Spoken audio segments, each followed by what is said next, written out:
من خلال هذه الدورات التكوينية لنظام المعلومات الجغرافي سيج، يتمكن الإطار من التعرف على طرق جمع، تخزين، تحليل وتوزيع البيانات والمعلومات المكانية والوصفية لجميع المنشآت، منها الخزانات والمحطات وقنوات توزيع المياه الصالحة للشرب، بالإضافة إلى إنتاج ورقمنة الخرائط وتعديلها باعتبارها خلفية أساسية للمعالم المعروفة، حيث أن هذا النظام يساعد على الحصول على كمية كبيرة من المعلومات بسرعة وبدقة، ونشرها في دوائر الاستغلال التابعة للوحدة، كما يتدرب على عرض المعلومات في عدة أشكال وصور في شكل خرائط وجداول وتقارير، وبالتالي يتمكن من تخطيط المشاريع الجديدة والتوسعية اعتمادا على معايير تقنية وعلمية، واتخاذ أفضل قرار في أسرع وقت.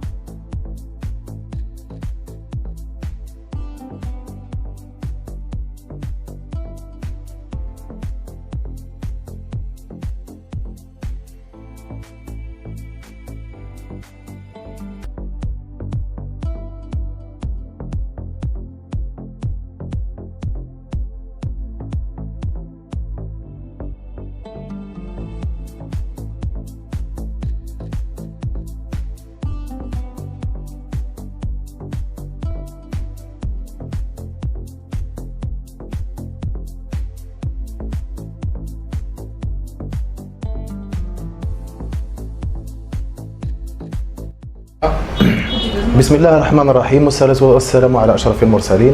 معكم السيد جوانبي عمار، إطار تقني وممثل المؤسسة العمومية الجزائرية للمياه وحدة ميلا، في إطار الدورة التكوينية حول نظام المعلومات الجغرافي سيج تحت إشراف الأستاذة كلوفي نادية، نقدم لها جزيل الشكر على المجهودات المبذولة طيلة أسبوع كامل. نتمنى من خلال هذه الدورات أن يتم تجسيد هذا المشروع على أرض الواقع، وذلك من أجل تسهيل استغلال الموارد المائية وكذا تحسين الخدمة العمومية للمواطن بالطبع. بسم الله الرحمن الرحيم، والصلاة والسلام على أشرف المرسلين. معكم السيد طيب بن دادا، انجينيور ديتا اون هيدروليك، كادر تكنيك او نيفو دينيتي ميلا سونتر ديستريبيسيون ميلا. في إطار هذه الدورة التكوينية المتعلقة بالبرنامج المعلوماتي الجغرافي الذي نظمته المديرية العامة الجزائرية للمياه تحت إشراف مدام عابد. في هذه الدورة استفدنا كيفاش نتيليزيو لوجيسيال سيغ، سواء سومبيليزاسيون ou bien l'utilisation de SIG هذا، comment faire des couches, comment faire des couches des ouvrages, comment faire la géoréférencement.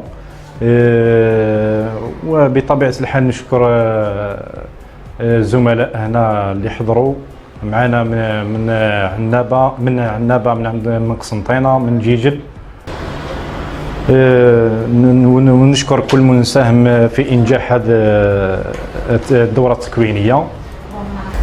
Madame Thierry Siham, adjudant de Constantine, cadre chargé de l'informatique. Bismillah ar-Rahman ar-Rahim. Dans le cadre de la mise en place d'une base de données patrimoniale générale de l'Algérienne des eaux, on a assisté à la formation présentée par Madame Abd اللي نشكرها جزيل الشكر على المجهودات اللي دارتها معنا وعلى المعلومات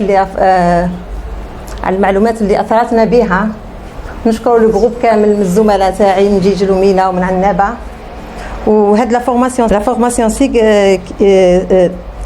هذه سيك ça va nous permet de bien gérer les réseaux adieux afin d'assurer un bon service public de l'eau. وشكرا. Monsieur Salidi Horta, cadre technique au niveau de l'unité Gigel. Tout d'abord, un grand merci pour Madame Abed et tous les collègues de l'unité Annaba pour les efforts qu'ils ont fait pour la réussite de la formation. Cette formation, durant la semaine, on a appris comment définir et utiliser le SIG. On a appris aussi le SIG et les différences spatiales. On a appris aussi le géoréférencement et la création des couches, et la création des couches, attribution des données, et la symbologie, et la mise en œuvre, et la mise en page et exploitation des données. Le SIG il va nous permettre de recueillir, de stocker, ainsi de traiter, d'analyser et gérer et présenter tous les types de données spatiales et géographiques. وهذا كامل لهدف تحسين الخدمة العمومية.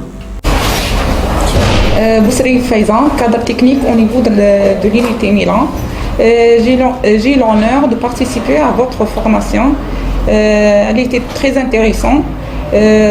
كانت la formation ناجحة بزاف grâce à Madame Abed اللي نشكرها بزاف ونشكرو كمان la formation.